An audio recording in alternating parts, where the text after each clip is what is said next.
en temps normal, les enfants sont à l'école entre 8h et 16h, alors que là, ils étaient à la maison toute la journée. Les principales problématiques qu'ils ont relevées, c'est tout d'abord la fracture numérique.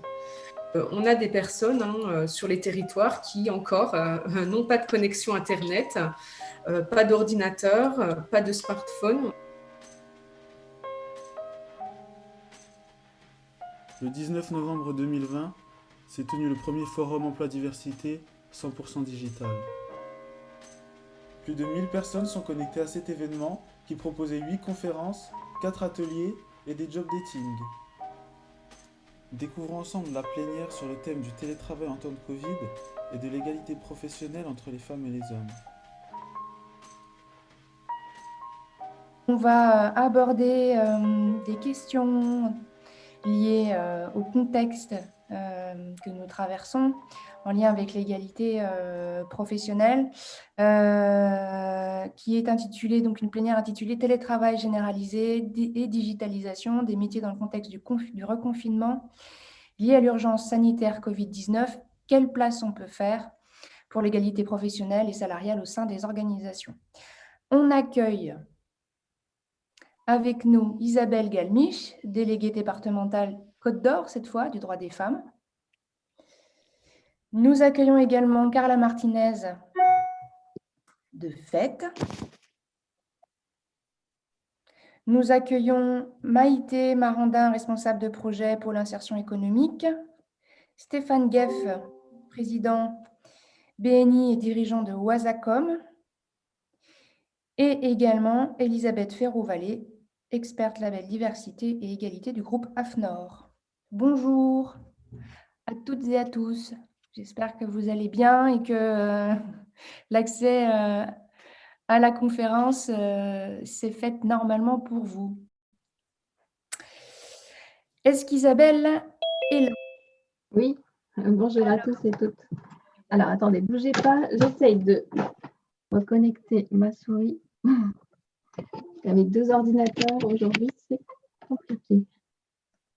Je vous mets ma caméra, mais je ne suis pas sûre de pouvoir la maintenir en fonction de la voix, vous me direz. Pour l'instant, tout va bien. Alors Isabelle, est-ce que tu veux bien nous donner rappeler un petit peu la loi? Est-ce qu'il y a quelque chose en termes de décret qui aurait pu sortir en lien avec le Covid, l'actualité, en lien avec l'égalité femmes-hommes? Comment le contexte aurait pu impacter peut-être sur la question pour laquelle on se réunit aujourd'hui? Alors, en fait, effectivement, le Covid a mis en exergue, a renforcé, a mis en relief tout sur quoi Mélanie Geoffroy, ma collègue, vient d'insister, sur effectivement toutes ces choses sur lesquelles on travaille. On a bien vu que les femmes, alors j'avais noté quelques éléments qui permettraient que les lois qui sont prises, que tout l'arsenal juridique qui prépare, qui pose l'égalité entre les femmes et les hommes puisse être effective. Pendant le Covid, le partage de la charge mentale, on l'a vu, a été fortement porté par les femmes qui du coup ont repris toutes les casquettes, mais à fond, la caisse, la casquette du repas, la casquette des enfants, et puis faire aussi sa part de télétravail. On a vu aussi que beaucoup de métiers qu'on pourrait dire indispensables, essentiels, pour reprendre des mots d'actualité, étaient tenus par des femmes et étaient très très mal payés. Toute la crise du Covid est venue en fait valider un certain nombre de choses sur lesquelles on travaille avec la ministre et avec l'ensemble des délégués du réseau déconcentré. Et donc, c'est vrai que au-delà de ça, il y a aussi, on se rend compte, pour arriver à l'égalité, il y a ce que je viens de parler de la partage de la charge mentale, il y a aussi toutes les sphères de décision. On s'est rendu compte que ça a été étudié pendant la crise au niveau international. Ils ont remarqué, ils ont regardé comment les pays qui étaient gouvernés par des femmes fonctionnaient par rapport à des pays gouvernés par des hommes. c'est bien encore que le partage de la sphère de décision, il n'est pas encore équitable. Il y a encore en France, sur les collectivités territoriales, on a 16% de femmes qui sont maires, donc, ou qui sont à des têtes d'exécutifs, de conseils régionaux ou conseils départementaux. Donc, en fait, on se rend compte que là aussi, la crise est venue nous souligner ça.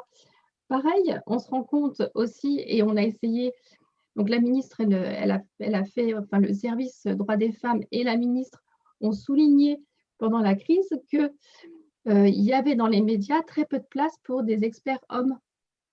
On entendait beaucoup des hommes, des experts femmes, pardon, on entendait beaucoup des hommes sur les plateaux, mais il y avait très peu de femmes expertes, virologues, etc. Et dans les pareils, sur ceux qui s'exprimaient sur la crise, c'était très masculin les plateaux. Donc ça a été souligné, ça c'est travaillé aussi. Mais c'est vrai que ça a été souligné par notre service central, voilà, de veiller à ce que on entende autant d'experts hommes que d'experts femmes. Alors ça se fait, je vous dis, au quotidien. Mais pendant la crise, l'égalité, effectivement, tout ce sur quoi on travaille a été mis en lumière, a été souligné. Et donc, ça valide un certain nombre de théories, de remarques, de constats.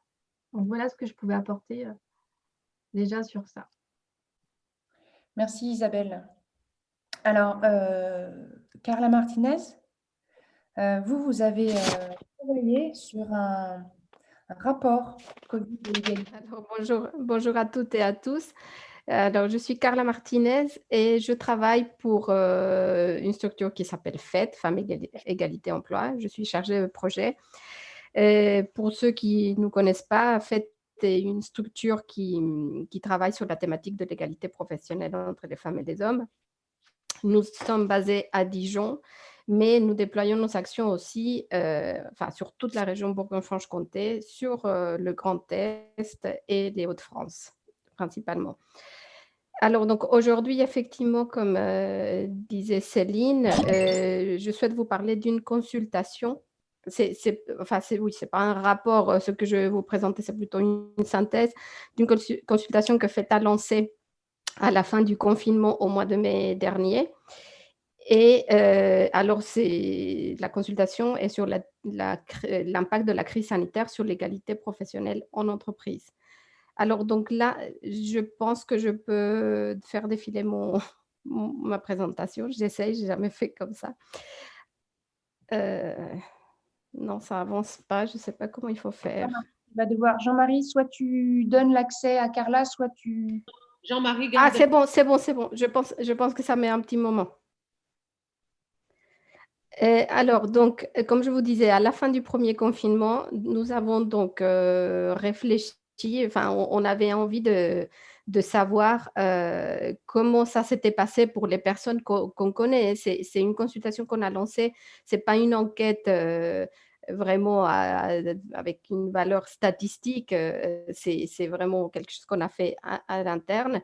On souhaitait savoir effectivement comment s'était passée cette période de crise sanitaire et notamment le confinement pour 3 publics principaux. Donc, c'est des publics avec lesquels on travaille, donc des femmes de notre réseau, des femmes qui interviennent à nos événements, des femmes qu'on a pu accompagner à un moment ou à un autre, et aussi des représentants syndicaux avec lesquels on travaille et des services de ressources humaines. Donc, alors, on a conçu 3 enquêtes différentes et on les a envoyées en simultané à partir du 11 mai dans les 3 régions où FED travaille. L'objectif qu'on s'était fixé pour cette consultation était de savoir comment l'activité de ces personnes avait été modifiée ou pas pendant le confinement. Savoir un peu aussi sur l'incidence du télétravail, qu'on s'est dit on savait qu'il était assez répandu, mais on voulait le savoir vraiment concrètement comment ça s'était passé. Aussi savoir un peu plus sur les arrêts pour la garde d'enfants, l'impact sur la vie personnelle, etc. Et voir surtout s'il y avait des différences entre les femmes et les hommes, parce que bon, nous, on s'en doutait qu'il y avait des différences, mais on voulait avoir le ressenti aussi de ces personnes-là. Et aussi, on s'était dit peut-être que ça donnera des pistes d'action des axes de travail à explorer pour la suite. Alors là, je change. Alors, donc, pour vous dire, les personnes qui ont répondu, alors, enfin, c'est ce que je vais vous présenter, un peu les différentes réponses qu'on a eues et les constats qu'on a pu dresser. On a reçu plus de 320 réponses entre le 11 mai et le 10 juin. Les enquêtes, on les a envoyées en ligne. Je n'ai pas précisé, mais évidemment, c'était un questionnaire à répondre en ligne. Il y a eu, la plupart des personnes qui ont répondu sont de cette région, la Bourgogne-Franche-Comté, cette région où moi je me trouve, 43 du Grand Est, 22 des Hauts-de-France. Et on avait plus de femmes que d'hommes qui ont répondu, 2 tiers de femmes, 1 tiers d'hommes. Beaucoup de réponses venaient de la part de représentants syndicaux, donc 175, 122 femmes de notre réseau et 25 DRH. Alors, il y avait plus de femmes, comme je l'indique, mais parmi les représentants syndicaux, j'imagine que tout le monde le sait, il y a plus d'hommes. Donc, parmi les représentants syndicaux, on avait quand même beaucoup plus d'hommes. Et chez les DRH, par exemple, pratiquement, c'était toutes des femmes.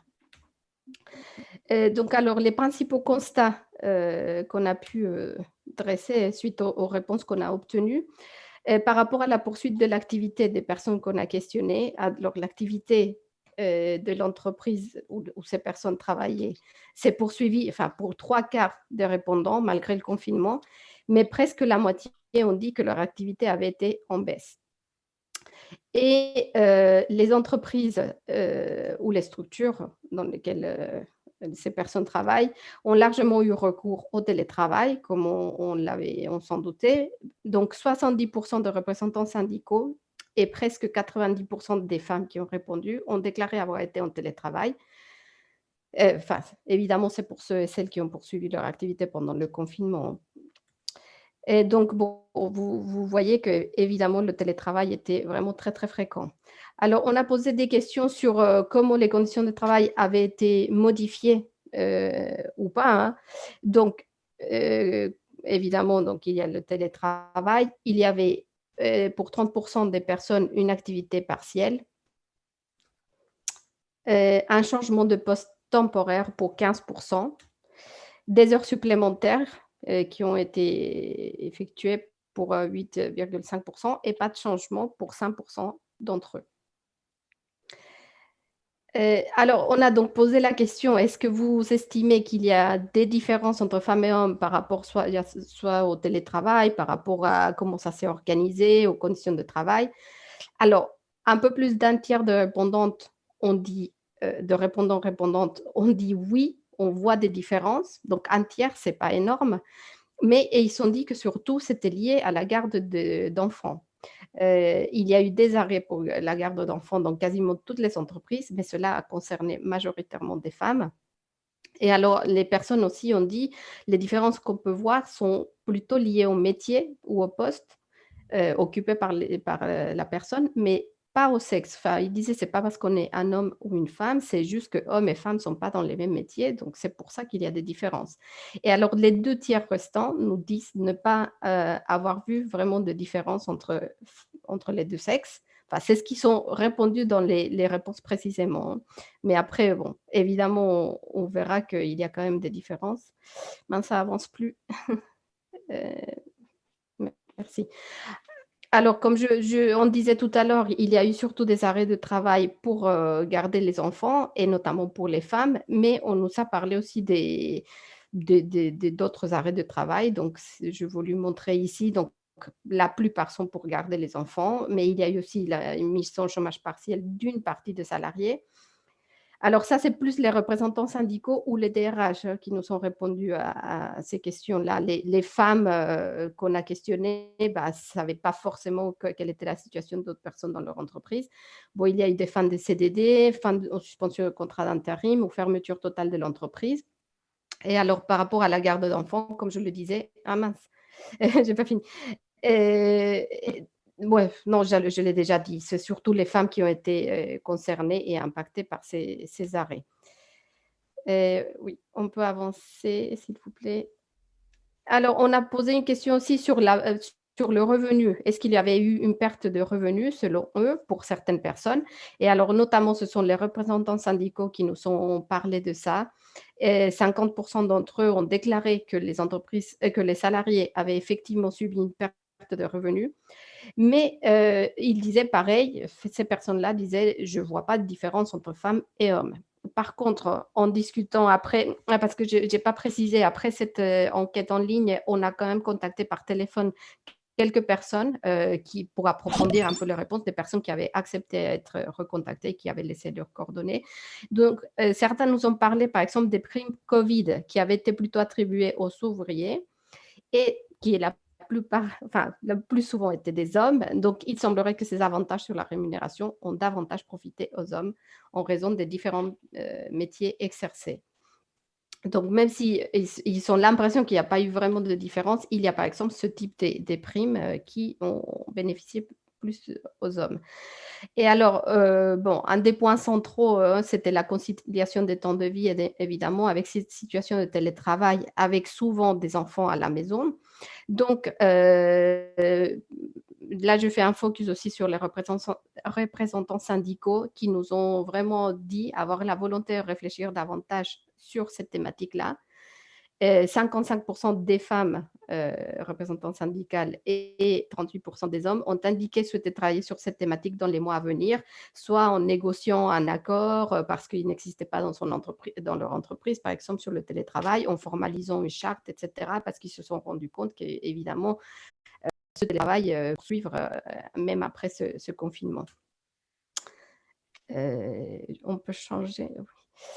Alors, pour conclure, c'est vraiment une très, très courte synthèse que je vous fais aujourd'hui, mais les points qu'on a pu faire sortir, les points principaux, c'est que les femmes qui travaillent plus souvent à des postes administratifs, alors souvent, elles s'étaient amenées à télétravailler et finalement associées à la garde d'enfants. Comme je vous disais, les grosses différences étaient surtout liées au poste occupé, au type de travail effectué.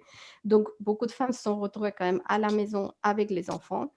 Bon, le confinement a eu un impact différent, selon nous, quand même, sur les hommes et les femmes à cause des différences entre les postes, notamment dans l'industrie. Comme je l'ai dit, l'impact est également visible sur les salaires. Les femmes ont davantage été présentes en entreprise pendant le confinement et certains ont bénéficié des primes Covid. Alors là, je ne parle pas évidemment, comme ça a déjà pu être dit, peut-être des femmes évidemment qui ont été en première ligne, parce que là, on dit les hommes ont été davantage présents en entreprise. C'est des hommes que nous, on a questionnés et qui travaillent souvent dans des industries, par exemple. Évidemment, beaucoup de femmes ont dû être présentes dans plein de secteurs, mais là, ce n'est pas nous qui les avons interrogées. Et au-delà des différences de poste, la garde d'enfants retombe le plus souvent sur les femmes, même lorsque les deux parents sont en télétravail, c'est ce que beaucoup nous ont dit. Et alors, juste pour donner quelques détails de plus, quand on a appelé certaines personnes, il y a des femmes qui nous parlaient, par exemple, avec le télétravail, tout n'était pas négatif par rapport à la garde d'enfants et tout ça. Elles ont pu dire que c'était un gain de temps, ce télétravail, qu'elles n'avaient pas besoin de se déplacer, par exemple, et que le fait d'avoir toute la famille à la maison, par exemple, quelque chose qui était assez rigolo. Il y en a une qui a dit le fait d'avoir toute la famille permettait de faire moins de lessive, car les enfants restaient en pyjama toute la journée, par exemple. Mais beaucoup de femmes ont évoqué la gestion des repas, par exemple, comme quelque chose de très lourd. Donc, c'est vrai que c'était ce mélange entre travail, vie personnelle, vie domestique qui a pu mettre en difficulté surtout des femmes et des hommes, hein, mais souvent plus les femmes. Et voilà, en fait, je ne vais pas rentrer dans les détails après. Il y a beaucoup d'études, d'études qui ont été publiées à ce sujet-là, qui montrent les différences qu'il y a pu y avoir à la maison. Par exemple, les hommes qui avaient plus souvent un bureau fermé ou une pièce fermée, tandis que les femmes devaient travailler dans le salon, dans la chambre, etc. Donc voilà, c'est une synthèse. On va faire aussi un document qu'on n'a pas encore finalisé pour présenter cette consultation. Et voilà, je crois que c'est tout pour moi. Merci beaucoup, Carla, pour Merci. les repères que vous venez de nous dire, qui permettent de contextualiser et d'éclairer l'impact sur la question de l'égalité qu'on voulait aborder aujourd'hui. Je vais donner la parole à Maïté Marandin du pôle insertion économique pour qu'elle puisse, elle, donner son regard, son expérience. Oui, bonjour à toutes et à tous. Je pense que vous m'entendez bien. Oui. C'est bon.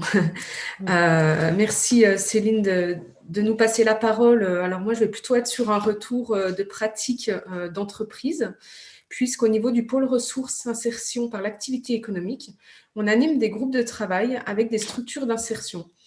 Donc, ce sont des structures en fait qui proposent des contrats de travail dans des secteurs d'activité variés, mais à des personnes qui ont besoin d'être accompagnées sur le volet social et professionnel. Donc, ce sont des entreprises, des structures qui associent à la fois un enjeu économique, mais surtout une raison d'être qui est sociale. Donc, ce sont toutes des entreprises et des structures qui sont dans différents secteurs. C'est de la restauration, c'est de l'espace vert, c'est des blanchisseries. Voilà, ça peut être des boutiques également. Enfin, on a vraiment des secteurs très variés. Et donc, au sein de ces structures, pendant le premier confinement, il y a une partie des salariés des salariés en parcours, qui ont été mis en activité partielle à cause de la baisse d'activité. Parce que moi, voilà, le point d'attention que je voulais peut-être avoir par rapport à cette thématique du télétravail et du digital, c'est aussi que tous les postes ne sont pas réalisables en télétravail. Et ça peut être aussi parfois facteur aussi peut-être d'inégalité entre des salariés qui peuvent être en télétravail et ceux qui ne peuvent pas l'être en raison des postes qu'ils occupent. Donc la thématique ici aujourd'hui est sur celle aussi du digital. Et moi, je voulais vous évoquer ce que les structures d'insertion ont justement mis en place, un suivi à distance pour maintenir le lien avec les salariés. Donc, en fait, les accompagnateurs socio-professionnels ont pas mal développé de techniques pendant ce confinement pour avoir une relation, en fait, à distance avec les salariés. Donc, les principales en fait, problématiques qu'ils ont pu relever, et ça, c'est issu du groupe de travail. Donc, moi, je me fais un peu la parole des structures d'insertion là sur cette conférence, mais les principales problématiques qu'ils ont relevées, c'est tout d'abord la fracture numérique.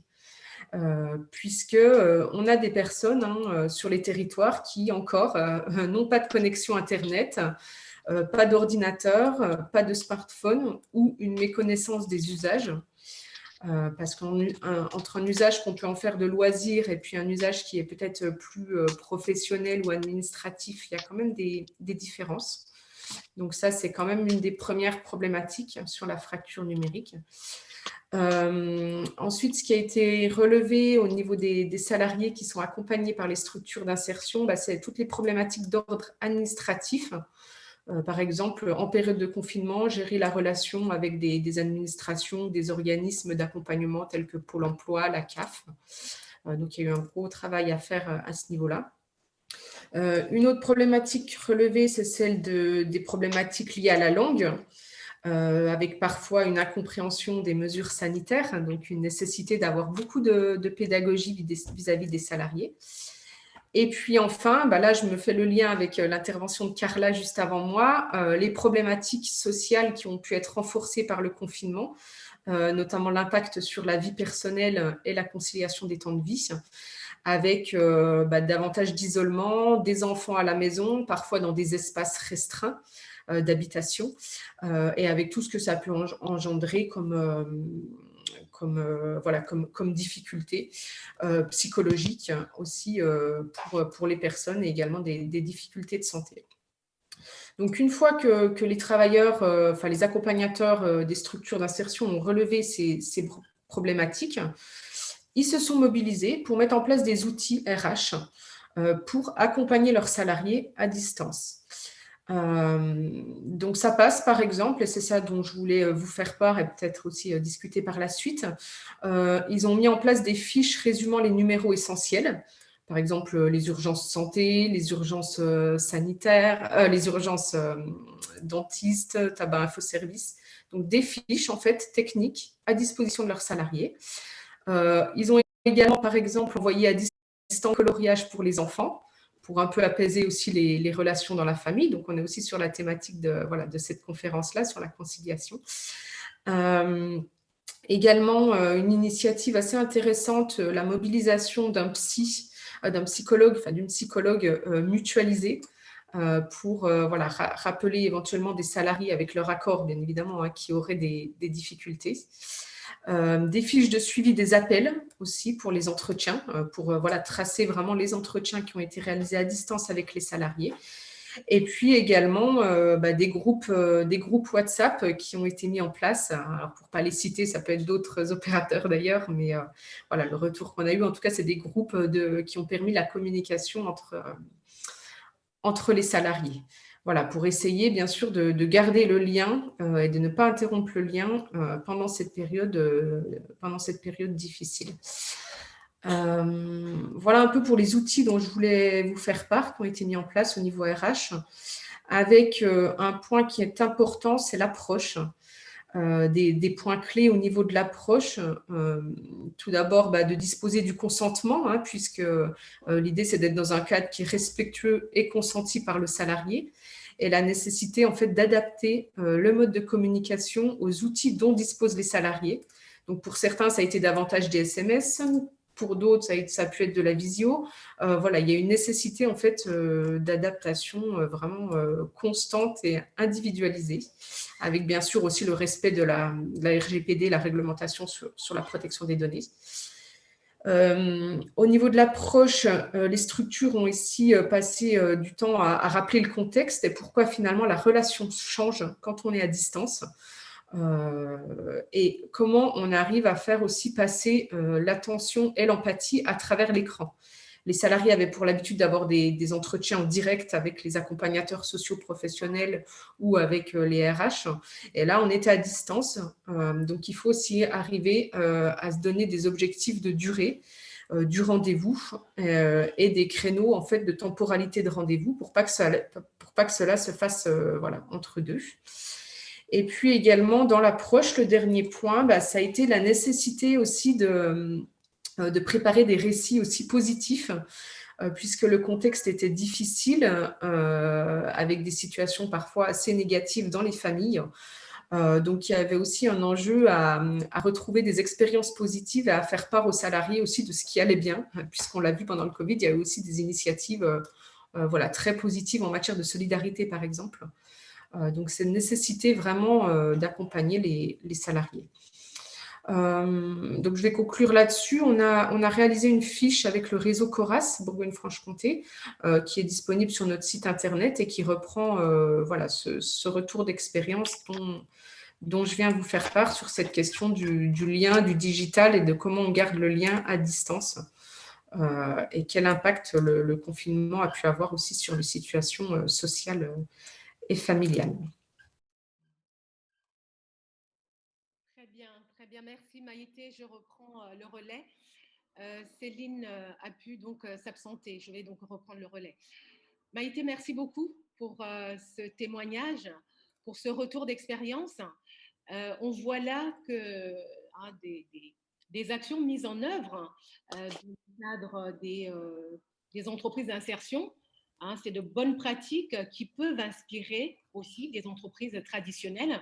C'est vrai qu'en cette période de crise sanitaire, toutes les expériences sont intéressantes et celle-ci en particulier. Et je tenais vraiment à te remercier parce que je suis sûre que les entreprises, que ce soit dans l'industrie, les entreprises classiques, quelquefois n'ont pas, toujours parce qu'il y a aussi des petites entreprises qui auraient vraiment gagné à disposer de tels outils et je pense qu'elles vont pouvoir s'en inspirer. Ça me donne donc du coup l'occasion de donner la parole à Stéphane Gueff. Stéphane, merci d'être présent parmi nous aujourd'hui. Pour pouvoir nous parler de Stéphane, tu es à la fois vice-président du BNI, qui est un club d'entreprise, un club d'affaires d'entreprise. Club d'affaires, oui. Exactement, mais également dirigeant de Wasacom, une agence de communication digitale en particulier, communication globale et digitale.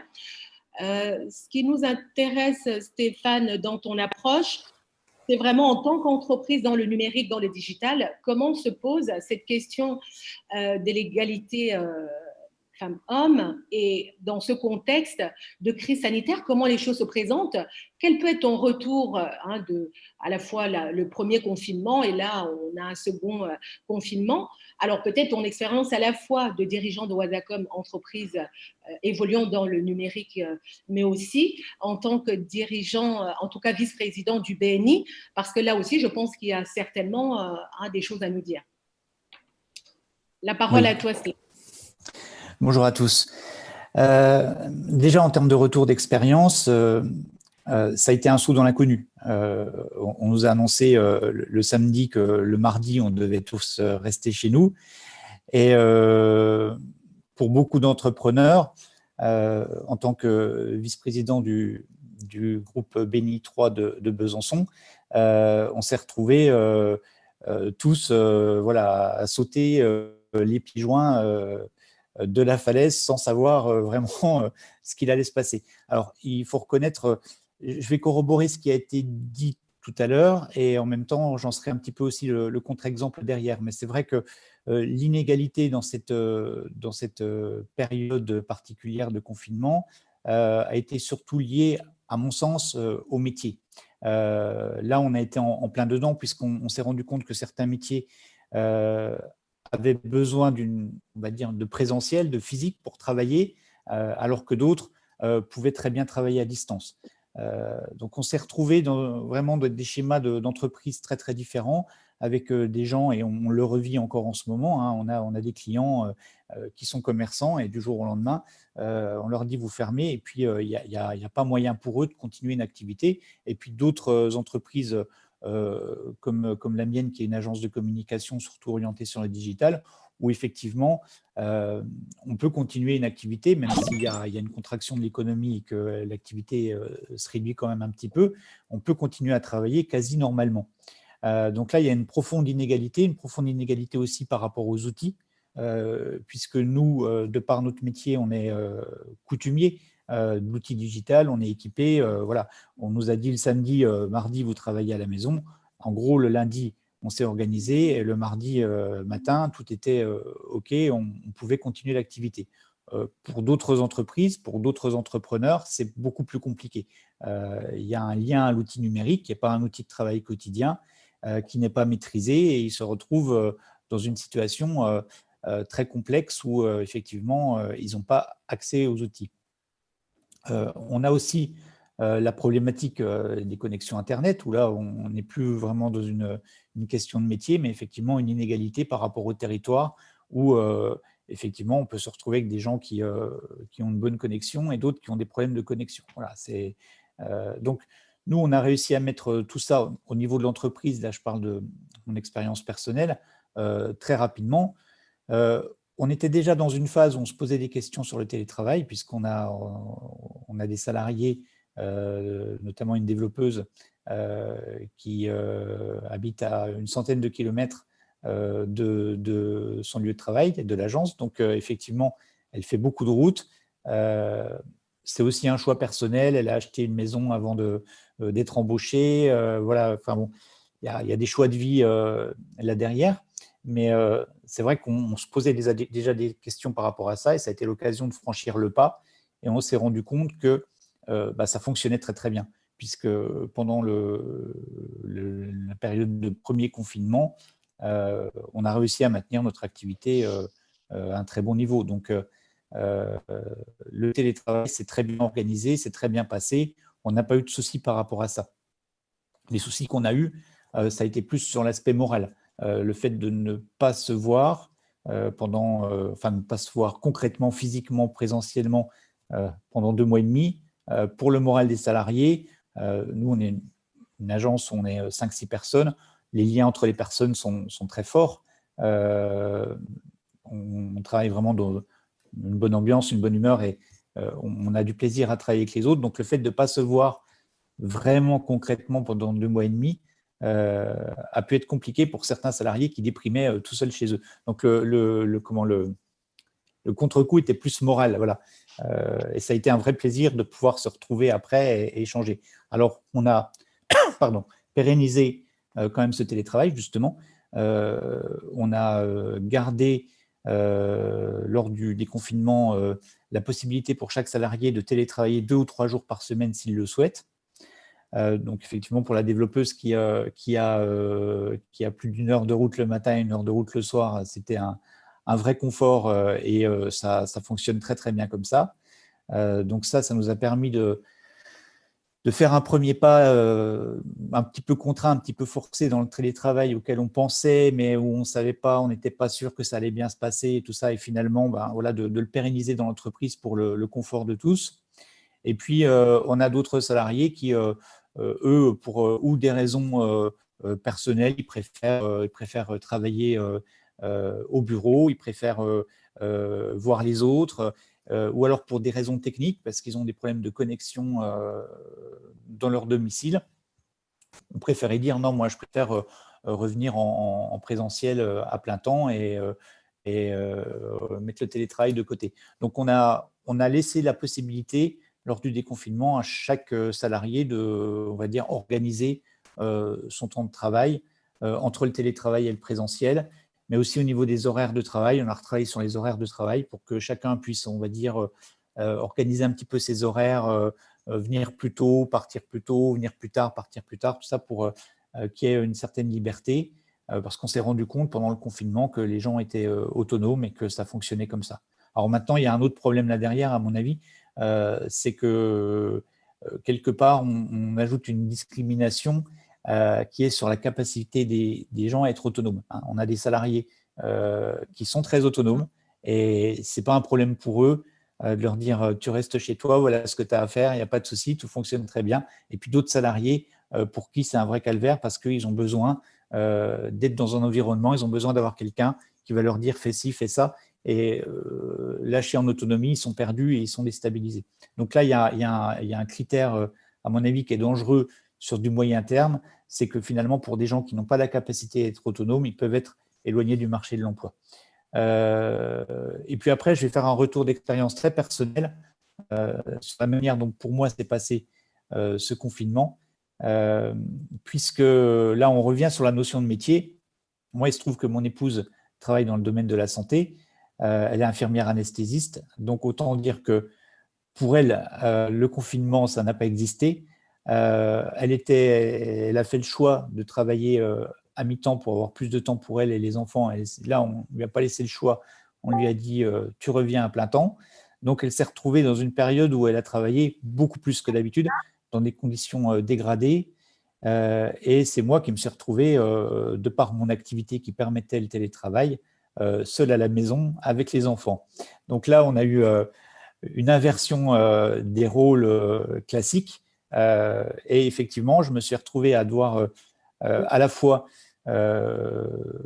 travailler pour mon entreprise, essayer de sauver mon entreprise et les postes de mes salariés parce qu'il y avait quand même une baisse d'activité, il fallait tout faire pour essayer de faire quand même rentrer des dossiers et tout ça, tout en gérant les enfants, en gérant les repas et en faisant aussi l'instituteur puisqu'il fallait aussi bloquer 2 heures par jour pour faire les devoirs. Donc, voilà, ça a été une période assez compliquée et qui est, on va dire, un peu aux antipodes des images qu'on peut avoir sur l'égalité homme-femme, puisque de par nos métiers, on s'est retrouvé dans la position inverse, où c'est mon épouse qui allait travailler en présentiel et qui travaillait plus que d'habitude, et moi qui me retrouvais à la maison à devoir tout faire. Donc ça a été une période un peu compliquée à gérer, ce premier confinement à ce niveau-là. Autant dire qu'on n'a pas compté les heures et que souvent, les journées de travail se finissaient plutôt à 10 heures que voilà, puisqu'ils étaient sans arrêt entrecoupés de pauses pour le repas, pour occuper les enfants, pour faire les devoirs. Donc ça a été assez complexe. Et on parlait des primes tout à l'heure, qu'il y avait eu une inégalité pendant ce confinement entre les primes. Certains ont eu des primes Covid. Encore une fois, chez moi, c'était l'inverse, puisque moi, mes revenus ont eu plutôt tendance à baisser, puisqu'on a eu moins d'activité. On a quand même eu une baisse d'activité de l'ordre de 30% à peu près sur les 2 mois et demi de confinement, alors que mon épouse, elle, a eu les primes Covid. Voilà. Donc, On est à la fois, je confirme ce qui a été dit auparavant, c'est-à-dire qu'effectivement, il y a la discrimination, l'inégalité, c'est plus fait sur les métiers, les emplois occupés, mais il y a aussi des contre-exemples où effectivement, c'est plutôt certains hommes qui se sont retrouvés dans ma situation, qui est d'habitude plus celle des femmes, on est bien d'accord, et qui ont dû gérer ça un peu comme ils pouvaient en faisant le grand écart. Voilà Vous voulez sur ce dire que que j'avais à dire.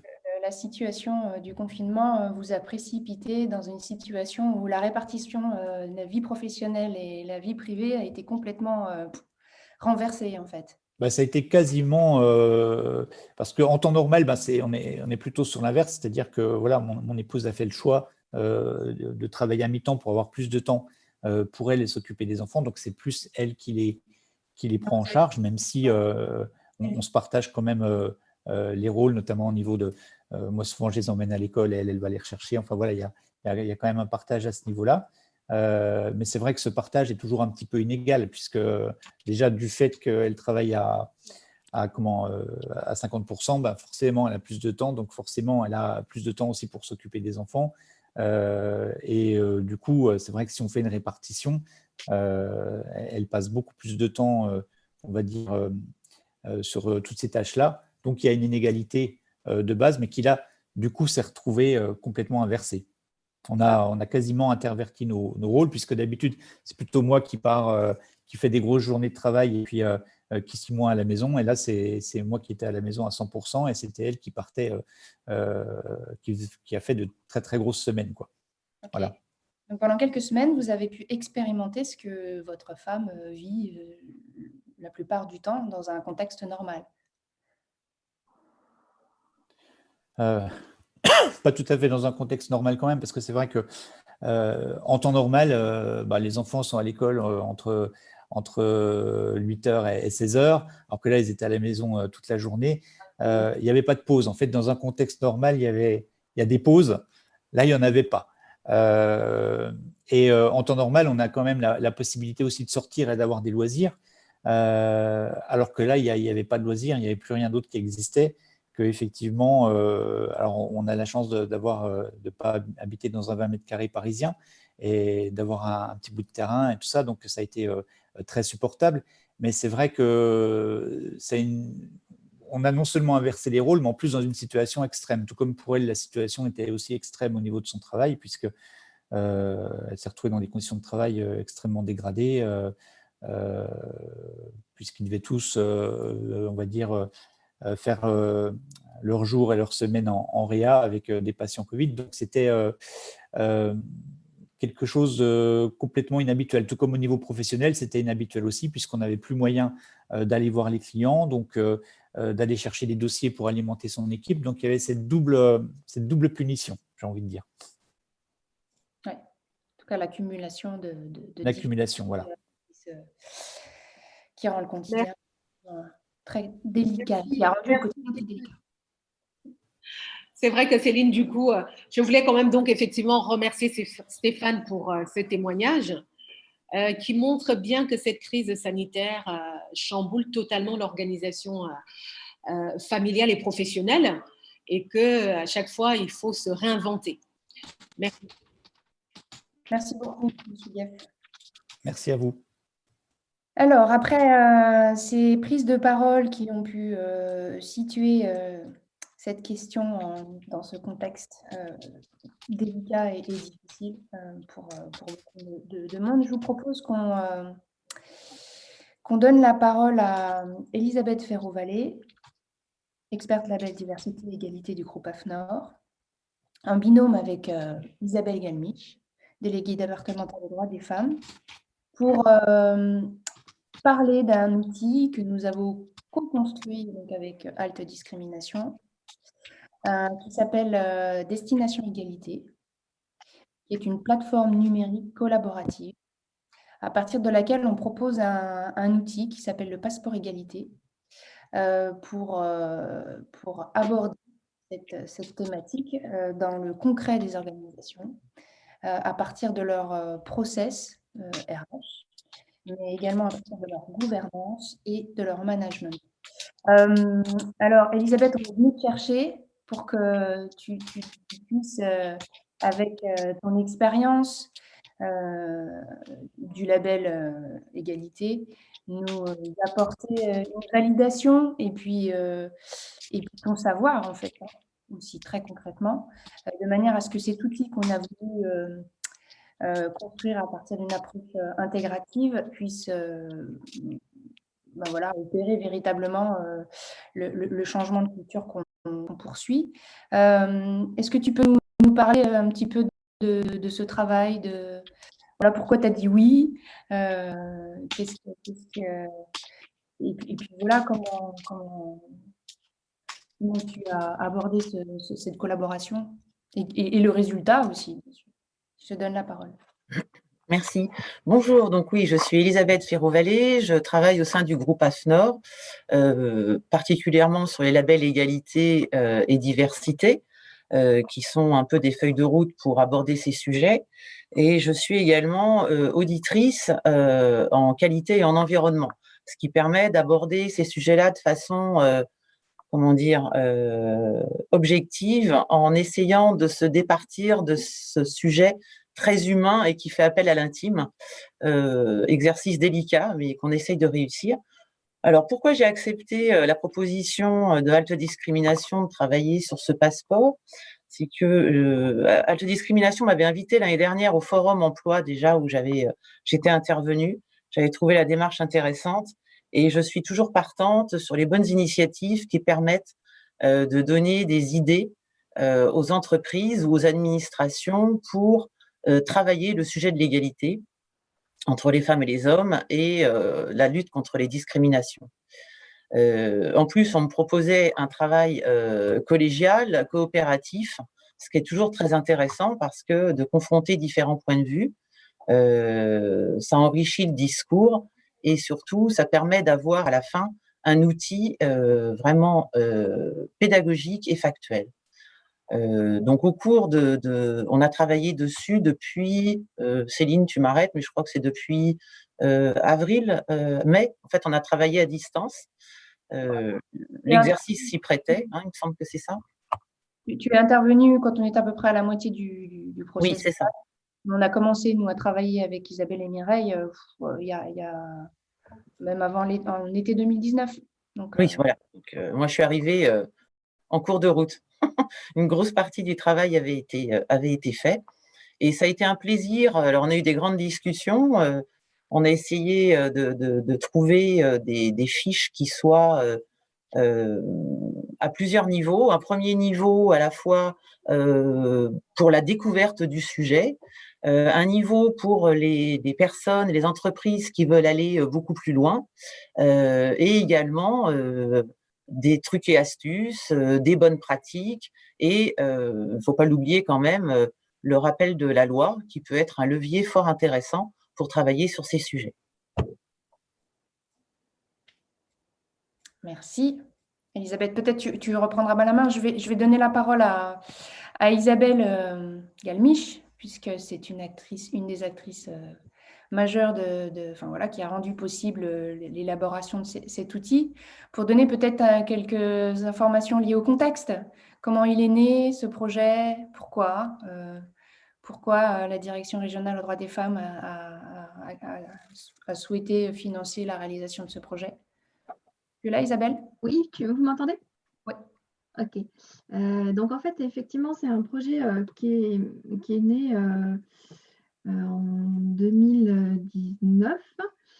En fait, le secrétariat d'État a lancé un appel à subvention pour des projets d'envergure sur les thématiques notamment d'égalité, avec pour cahier des charges de créer des projets avec des vraies démarches intégrées qui s'inscrivent dans le temps et qui ne soient pas un financement de projet pour des actions ponctuelles.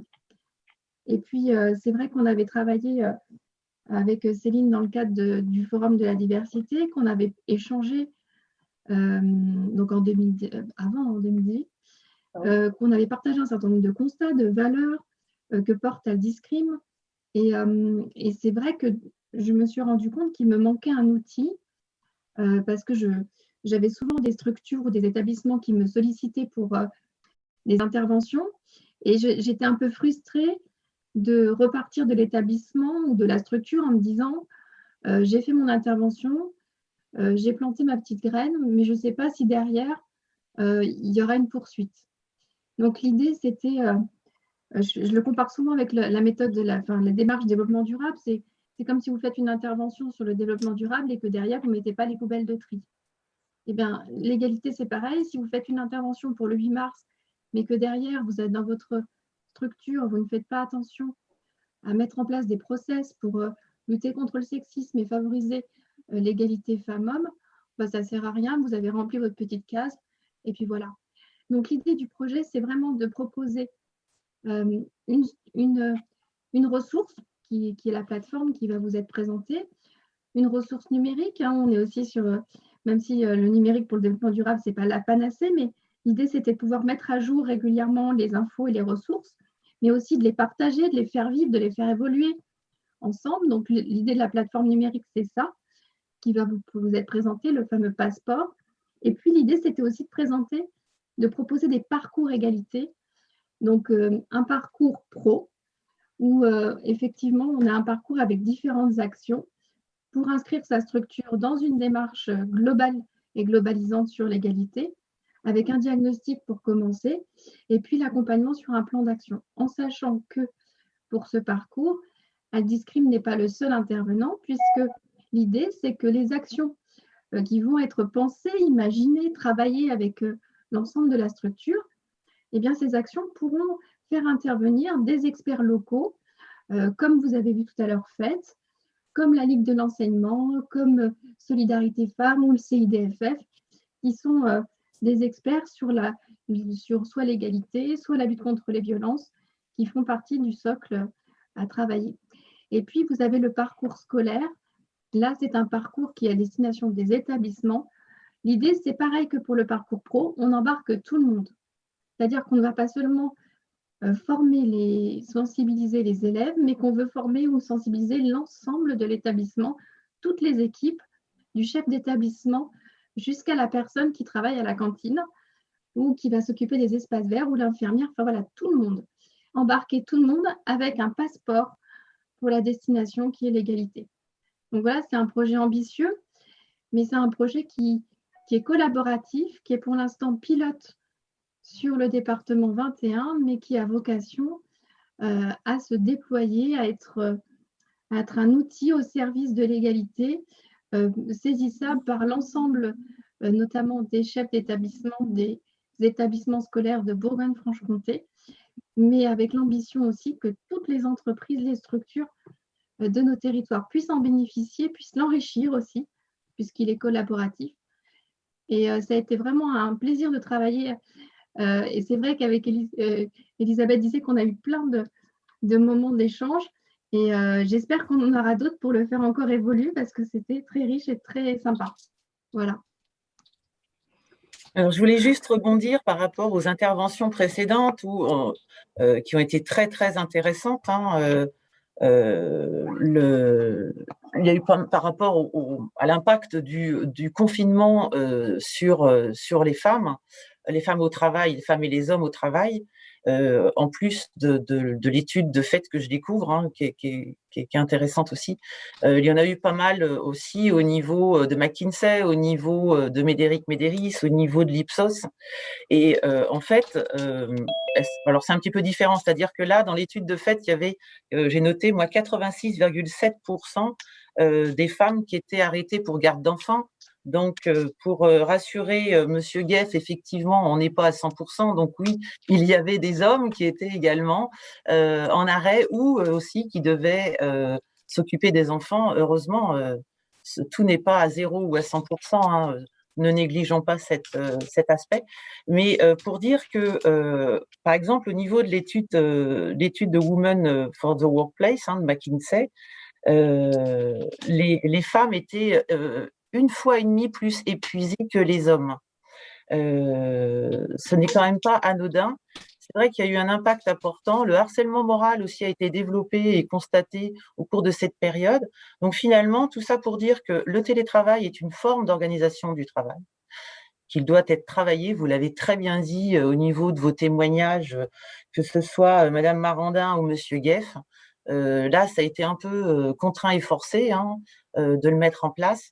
Mais comme ça a été très justement remarqué, ça ne s'adresse pas à tout le monde. Il y a une formation des managers à avoir, il y a un questionnement aussi avec les partenaires sociaux pour mettre en place des fonctionnements pérennes et efficaces, la prise en compte de l'individu, la formation des managers pour le management à distance, parce que c'est pas évident non plus. Toujours cette peur que ces équipes échappent et finalement, quand on voit pas les gens, on pense qu'ils ne font rien, ce qui n'est pas tout à fait le cas. Et puis, des informations pour aider à l'autonomie aussi peuvent être travaillées envers les salariés pour les aider justement à différencier leur temps quand on est chez soi, de différencier le temps de travail du temps perso, parce qu'il y a souvent des confusions et des frontières qui deviennent perméables. Et là, effectivement, il peut y avoir un danger et des risques psychosociaux qui peuvent se mettre en place.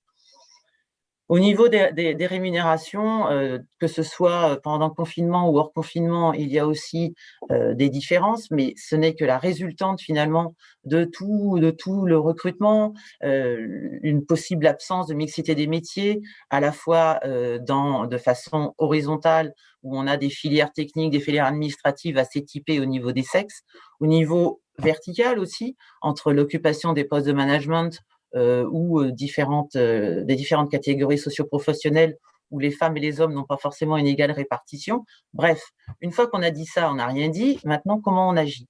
Et c'est en ce sens aussi que le passeport égalité est une première marche pour aller vers une égalité réelle au sein des entreprises, parce qu'il donne des éléments factuels. On n'est pas dans le constat où après on se dit, bon, j'ai le choix entre quoi, le gaz ou le revolver. Non, on a le choix d'agir, d'engager des démarches. Le passeport aide et il propose même d'aller jusqu'au label égalité, qui est une démarche aussi systémique intéressante pour confronter ces pratiques à une observation extérieure et pouvoir aussi derrière afficher une marque qui pourrait être, pourquoi pas, une marque employeur. Voilà, merci. Merci Elisabeth, merci Isabelle. Alors juste pour terminer cette plénière, je prends 2 minutes pour vous présenter la méthode en fait qui permet de travailler avec ce passeport. Ce qu'on a souhaité donc au niveau pédagogique, c'est permettre aux organisations et aux différents acteurs qui travaillent dans les organisations, qu'elles soient publiques ou privées, un outil qui permet d'avancer très concrètement sur la mise en place d'une culture d'égalité et de l'égalité réelle. Donc, pour ce faire, en 2 temps, on propose en 2 temps de commencer par un qui va aller questionner la gouvernance, la stratégie, mais également les process de recrutement, de formation, de promotion, de manière à ce qu'on puisse, de management, de manière à ce qu'on puisse mesurer la réalité pour la faire évoluer. Donc voilà, en naviguant sur l'outil interactif, vous pourrez constater que toutes les fiches sont conçues de la même manière. Vous avez un aperçu des fiches. Et puis, quand vous vous rendez sur l'onglet formation, les différentes parties en fait de la fiche à laquelle vous pouvez accéder de manière libre et gratuite. Une fois que vous êtes connecté, en haut de l'écran, voilà, vous avez un onglet Mon compte. Une fois que vous avez fait un premier autodiagnostic, un autodiagnostic qui est ni plus ni moins qu'un questionnement. On vous propose de vous questionner. On n'est pas là pour vous donner des leçons, on est là pour vous amener peut-être à réfléchir autrement sur des process qui sont mis en place parfois depuis des années, voire des décennies, et qui malheureusement ont pu créer ces problématiques de discrimination entre les femmes et les hommes. Donc des questionnements pour envisager une nouvelle dynamique autour de vos process. Et une fois que vous êtes questionné, on vous propose d'aller très concrètement dans vos process. À partir de fiches outils, il y en a 10. Il y en a 4 autour de la stratégie, implication des parties prenantes, communication interne, communication externe, culture de l'entreprise.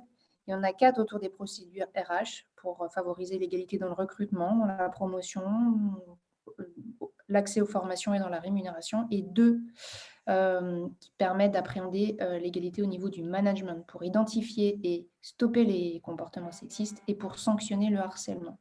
Je ne vais pas rentrer dans le détail des fiches, bien sûr, mais je vous laisserai explorer. Vous dire également que vous pouvez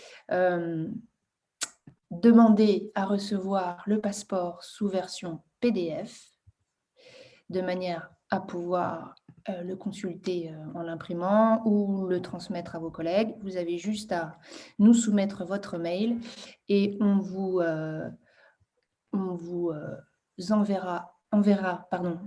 on pourra vous envoyer, je vais y arriver, l'outil que je voulais vous montrer rapidement en version PDF qui est là.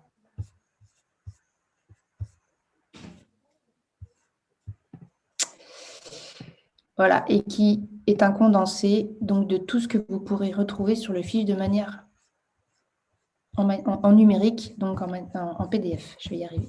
Juste pour vous donner un exemple de fiche outils, elles sont toutes construites de la même manière. C'est un recto verso. On a souhaité faire des outils qui soient synthétiques, sur des questions parfois complexes. C'est ce qui a fait qu'on a pris du temps pour le rédiger et puis le valider ensemble. Il y a un comité d'experts qui s'est réuni pour écrire cet outil, mais aussi pour le valider. Voilà, donc, par exemple, la fiche sur l'implication des parties prenantes, on a pu observer avec un certain nombre d'acteurs qui travaillent véritablement sur le sujet que sans réunir et fédérer les parties prenantes des organisations sur le sujet, il ne se passera pas grand-chose parce que ce n'est pas une personne toute seule, même si on lui donne le titre de responsable égalité, qui pourra faire véritablement basculer la culture dans une culture égalité. Donc, il y a bien à fédérer les parties prenantes autour du projet. Donc, on explique comment on peut le faire. Et voilà, sur toutes les fiches, donc vous avez des pistes pour explorer, pour incarner la culture de l'égalité dans votre organisation. Et sur toutes les fiches, on vous explique ce que vous y gagnez et ce qu'il faut retenir pour pouvoir avancer. Voilà, je ne vais pas aller plus loin. Je vois que j'ai des demandes pour obtenir le passeport égalité, donc super, ça veut dire qu'il donne envie. N'hésitez pas à aller le consulter et puis à nous demander. On sera heureuse de vous l'envoyer. Merci à tous les intervenants, toutes les intervenantes de la première plénière. On va la clore et on va maintenant accueillir les invités de la deuxième plénière. Si la vidéo vous a plu et que vous souhaitez soutenir l'association, n'oubliez pas de liker et de vous abonner.